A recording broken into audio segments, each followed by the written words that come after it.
ఇక మిగిలిన అప్డేట్స్ చూద్దాం. మహాశివరాత్రి వేళ గోదావరి స్నానానికి వెళ్లి గల్లంతైన యువకుల కథ విషాదాంతమైంది.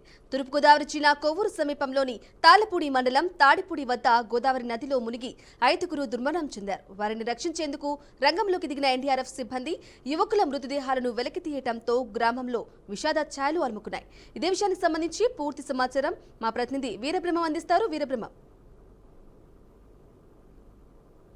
మహాశివరాత్రి పర్వదినాన్ని పురస్కరించుకొని ఈ రోజు ఉదయం ఏదైతే తూర్పుగోదావరి జిల్లా తాళ్లపూడి మండలంలో ఉన్నటువంటి తాడిపూడి గ్రామానికి చెందినటువంటి యువకులు 10 మంది యువకులు వీరందరూ కూడా గోదావరి నదిలో పుణ్యస్నానం చేసి స్వామివారిని దర్శించుకుని వెళ్లే నేపథ్యంలో వీరందరూ కూడా సుమారుగా 5 మంది అయితే ఆ గోదావరి నదిలో మునిగిపోయి చనిపోయినటువంటి పరిస్థితి.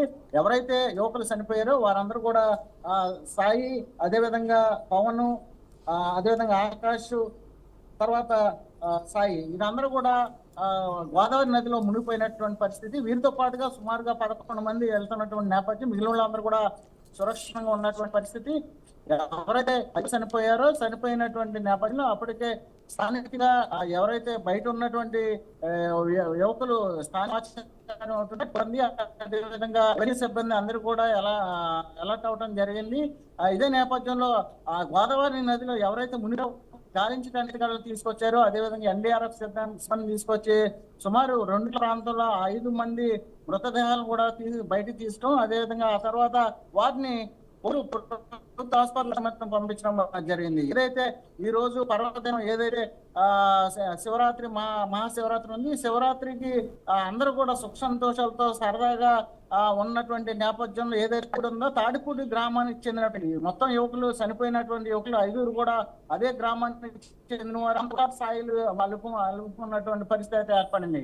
మరోసారి ఇటు పక్కన ఏలూరు జిల్లా చూసుకుంటే మహాశివరాత్రి సందర్భంగా ఏదైతే బలియ లింగేశ్వర స్వామి ఆలయం దగ్గర కూడా పెద్ద ఏరు ఉన్నటువంటి పరిస్థితి. తమ్మిలేరు వాగు ఉన్నది. వాగులో కూడా జనరల్ గా ఎవరైతే ఆ భక్తులు వెళ్తారో ఆ భక్తులు ప్రధానంగా తమ్మిలేరు వాగులో ఉన్నటువంటి ఆ నదిలో పుణ్యస్నానం చేసి ఆ తర్వాత స్వామివారిని దర్శించుకుంటారు. ఇదే నేపథ్యంలో ఈ రోజు సాయంత్రం 4 గంటలకు కూడా ఎవరైతే లింగపాలెం, ఏలూరు జిల్లాకు సంబంధించి లింగపాలెం మండలానికి సంబంధించి మురళి, అదేవిధంగా ముని ఇద్దరు కూడా ఆ స్నానం చేసేటువంటి నేపథ్యంలో వారిద్దరు కూడా ఆ తమ్మిలేరు వాగులో మునిగిపోవడం జరిగింది. వీరిని అక్కడ ఉన్నటువంటి ఏలూరు డిఎస్పీ, అదేవిధంగా స్థానికుల సహాయంతో వాళ్ళ 2 మృతదేహాలు కూడా బయటకు తీసి ఏలూరు ప్రభుత్వ ఆసుపత్రికి తరలించింది.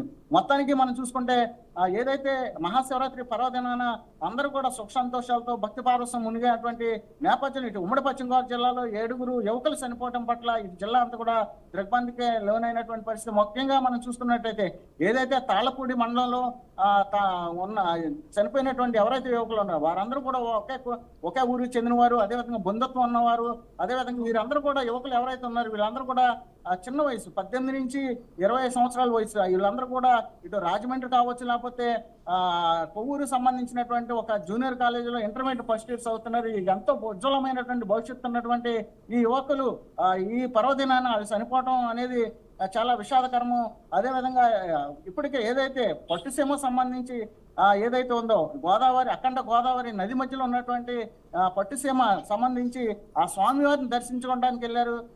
అఖండ గోదావరి దాటి అటు పక్కన ఉన్నటువంటి స్వామివారిని దర్శించుకోవాలి. ఇదే నేపథ్యంలో ప్రస్తుతం ఉన్నటువంటి పరిస్థితిలో ఏదైతే గోదావరి ఉందో గోదావరి 50-70% వరకు నీరు లేకపోవడం అయితే జరిగింది. ఇసుక తెన్నుల్లో ఉన్నటువంటి పరిస్థితి ఉంది. మిగిలినటువంటి ఏదైతే 30-40% ఉన్నటువంటి ఏదైతే వాటర్ ఉందో ఆ వాటర్ మోకాల్లో కానీ పైకి కనిపిస్తున్నప్పుడు కూడా ఆ కింద ఉన్నటువంటి ఏదైతే ఇసుక పొరలు ఉన్నాయో ఆ పొరల్లో నడిచినటువంటి నేపథ్యం ముందు నడుస్తున్నటువంటి ఎవరైతే 5 చనిపోయిన వ్యక్తులు ఉన్నారో యువకులను వారందరూ కూడా క్రమేణా మునిగిపోవటం, అదేవిధంగా ఒకరిని రక్షించుకునే క్రమంలో మరొకరు చేపట్టుకోవటం, ఒకరిని రక్షించుకునే క్రమంలో వీళ్ళందరూ కూడా 5 చనిపోయినట్టుగా అక్కడ ఉన్నట్టు మిగిలిన యువకులు చెప్తున్నారు. మొత్తానికి చూసుకుంటే ఏదైతే పండగ జరుపుకుంటున్నటువంటి నేపథ్యంలో వీరందరూ కూడా పుణ్యస్థానానికి వెళ్ళటం, దేవుణ్ణి దర్శించుకునే టైంలో నేపథ్యంలో వీరు చనిపోవడంతో అక్కడ ఉన్నటువంటి గ్రామం సంబంధించి కావచ్చు, మండలం సంబంధించి కావచ్చు, అక్కడ ఉన్నటువంటి ప్రజలందరూ కూడా తీవ్ర దిగ్భ్రాంతికి లోనవుతున్నారు. ఎవరైతే పిల్లలను కోల్పోయినటువంటి తల్లిదండ్రులు వారి యొక్క రోదనలు అయితే చాలా ఎక్కువగా ఉన్నటువంటి పరిస్థితి. అక్కడ ఉన్నటువంటి బంధువులు కావచ్చు, లేకపోతే తల్లిదండ్రులు కావచ్చు, లేకపోతే వారి స్నేహితులు కావచ్చు, అదేవిధంగా వారు చదువుతున్నటువంటి కాలేజ్ సంబంధించినటువంటి స్టూడెంట్స్, అదేవిధంగా అధ్యాపకులు కూడా పెద్ద ఎత్తున ఎవరైతే